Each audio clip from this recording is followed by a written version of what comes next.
Moikka! Mä oon Sanna Hosio, fysioterapeutti ja Muuramesta. Tervetuloa tähän pieneen tiivistelmään liikehäiriöistä ja aika monesti puhutaan myös spastisuudesta näihin liittyen. Ja näähän on semmoisia oireita, jotka johtuu ylemmän motoneuronin häiriöistä, eli ylempi motoneuroni vaurioituu aivoverenkiertohäiriön tai MS-taudin tai jonkun muun vastaavan keskushermostoon kohdistuvan sairauden seurauksena. Tämä voi olla tämä vaurio myös selkäytimessä ja aiheuttaa monenlaisia motorisia ongelmia. Näitä kutsutaan yleisesti nimellä liikehäiriöt ja aika paljon ehkä kentälläkin kuulleet myös sanaa spastisuus, eli puhutaan myös spastisuudesta ja se on yksi näiden liikehäiriöiden oire.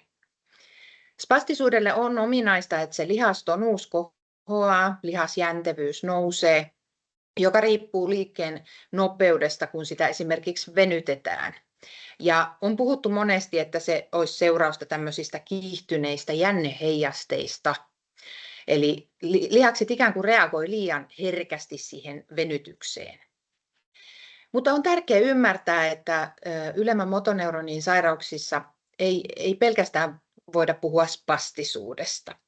Eli liikehäiriöihin kuuluu myös tämmöisiä negatiivisia oireita, eli välittömästi se sairastumisen jälkeen on usein lihasheikkoutta, on pareesia, eli se lihas ei toimi lainkaan, se toiminta on heikentynyt, on hienomotoriikan vaikeuksia, on fatiikkia ja muita siihen sairauden ensitilaan liittyviä oireita.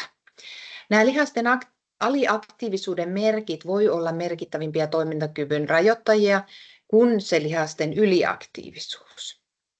Ja spastisuuden lisäksi sitten taas voi olla tämmöisiä muita positiivisia oireita ja niitä kutsutaan muun muassa herkistyneiksi reflekseiksi, voidaan puhua kloonuksesta eli tämmöisestä rytmisestä lihasnykäyksistä. Voi olla tämmöisiä epänormaaleja lihasten yhteistoimintojen synergioita, voidaan puhua kokontraktiosta ja toisaalta sitten tämmöiset tahattomat samanaikaiset lihassupistukset. Ja on ajateltu, että tämä antagonistilihasten samanaikainen aktivoituminen voi olla kehon tapa yrittää kompensoida sitä lihasheikkoutta, mitä sinne on tullut sairastumisen seurauksena, ja toisaalta lisätä sitten tämmöistä nivelten vakautta siinä liikkumisessa ja toiminnassa. Ja toisaalta sitten viimeaikainen tutkimus on tuonut esiin, että pelkästään niin kuin nämä ylikiihtyneet venytysrefleksit ei voi selittää niin kuin liikevaikeuksia tai liikehäiriöitä, ja sen takia onkin tarkasti aina arvioitava yksilöllisesti, että mikä sen syyn aiheuttaa ja miten siihen tulisi sitten reagoida. Sen sijaan ollaan tosiaan tutkimuksessa keskitytty nyt enempi siihen aivojen kykyyn niin kuin reagoida siihen tietynlaiseen kehosta tulevaan tuntoärsytykseen ja onko se sitten relevanttia sen toiminnan kannalta. Eli tulisi niin kuin miettiä myös sitä, että miten ne aivot reagoi erilaisiin aistiärsykkeisiin ja onko se tyypillistä vai onko siinä tapahtunut muutosta. Eli jos aivot ei saa tarkkaa aistitietoa kehon asennosta ja liikkeistä, niin se lihasten hallinta vaikeutuu. Ja ylemmän motoneuronin häiriöissä me puhutaan monesti negatiivisista oireista, niitä oli ne heikkoudet ja muut, mitkä on välittömiä seurauksia siellä toimintakyvyssä. Me puhutaan positiivisista ongelmista, joihin myös spastisuus kuuluu ja kloonuus ja kokontraktiot, eli tämmöinen yliherkistyminen, ylivilkkaus. Mutta sitten meidän pitää tunnistaa myös tämmöiset reologiset muutokset.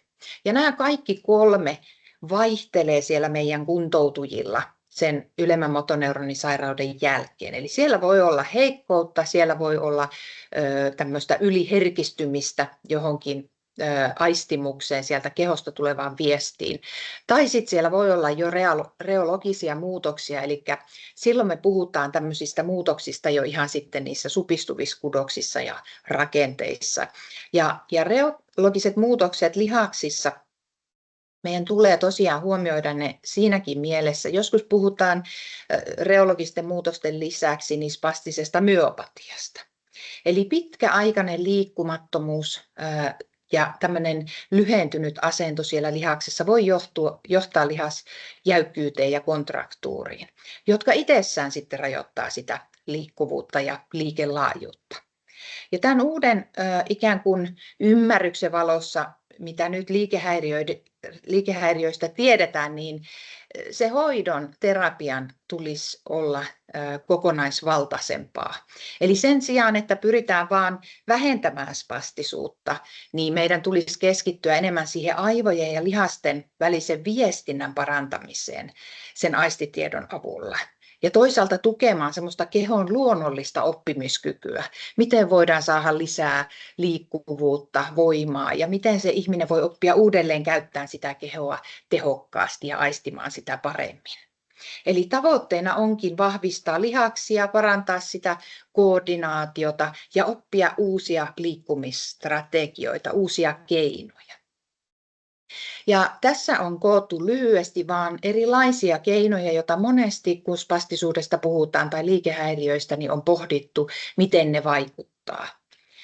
Voimaharjoittelu voi olla hyödyllistä siinä spastisuuden hallinnassa ja toimintakyvyn paranemisessa. Tästä on saatu hyviä tuloksia sekä AVH-kuntoutujilla että sitten CP-kuntoutujilla. Venyttelyllä voi olla lyhytaikaisia vaikutuksia, esimerkiksi se, että se sit mahdollistaa paremman liikkumisen ja voimaharjoittelun, mutta sillä ei nähdä olevan merkitystä sitten tämmöisiin morfologisiin muutoksiin, esimerkiksi siellä lihassoluissa.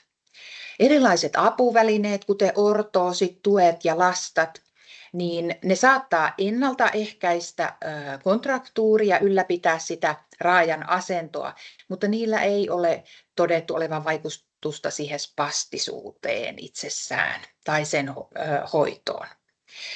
Lääkitystä täytyisi myös varmaan harkita hieman, eli jos me mietitään, että nämä on liikehäiriöitä ja monesti siellä taustalla on heikot lihakset, jotka sitten saattaa myös atrofioitua ja muodostaa esimerkiksi kontraktuuria, niin välttämättä se botoksi ei ole se ratkaisu siihen spastisuuteen, ja tästä on hyvin ristiriitaista tietoa siitä botoksin vaikutuksista spastisuuteen.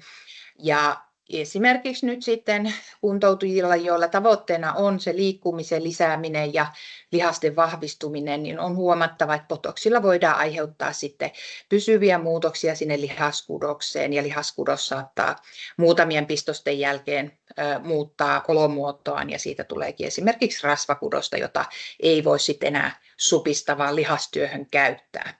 Mutta tästä kannattaa aina neuvotella sitten ja kysyä lisää, mikäli tämmöiseen hoitoon tämmöistä hoitoa ollaan suunnittelemassa. Eli useita vaihtoehtoja on myös sähköhoidot, joita monesti esimerkiksi kipuun, jos ne spasmit tai se spastisuus aiheuttaa kipua, niin sillä on nähty olevan hyviä vaikutuksia ja sillä tavalla niin kun myös se hoidon suunnittelu tulee yksilöllisesti pohtia kuntoutujan kohdalla.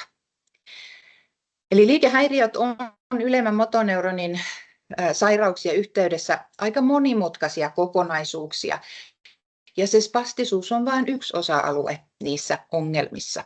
Eli on tärkeää ymmärtää nämä negatiiviset oireet, missä oli sitä heikkoutta ja hienomotoriikan puutetta ja väsymystäkin, fatiikkia.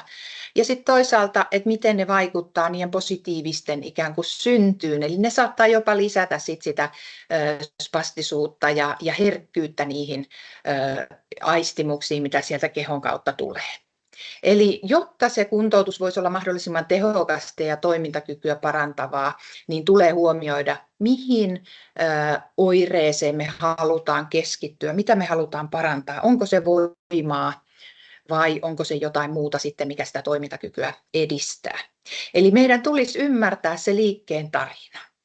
Eli vaikutetaan siihen spastisuuteen tai liikehäiriöön pysyvästi, eikä yritetä löytää semmoisia nopeita hetken helpotuksia siihen spastisuuteen tai jäykkyyteen. Eli kun tunnet sen juurisyyn, voit muuttaa koko liikkeen tulevaisuuden. Ja sitähän me kaikki halutaan tällaisen vakavan sairastumisenkin jälkeen. Lisätietoja varmasti saat omalta fysioterapeutilta ja niitä kannustan kyselemään silloin, jos tämä asia koskee sinua. Kiitos. Moi!